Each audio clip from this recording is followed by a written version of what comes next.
Футболшыларды бала кездегі суретімен табуымыз керек. Кеттік. 1, 2, 3.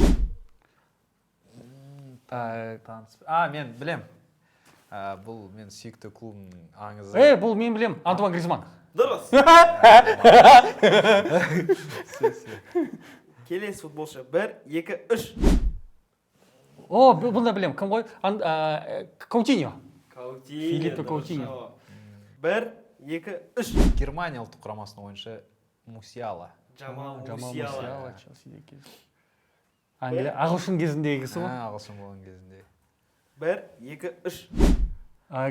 Кім ғой? Әлем алтын доп иегері Родри. Родри.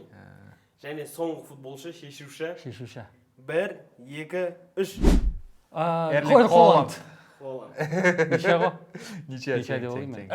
Холланд дедім ғой мен. Оңай болды оны. Оңай болды. Достық жайында досым құтты болсын. Осындай видео ұнаса лайк басыңыздар және арнаға міндетті түрде тіркеліп кетіңіздер.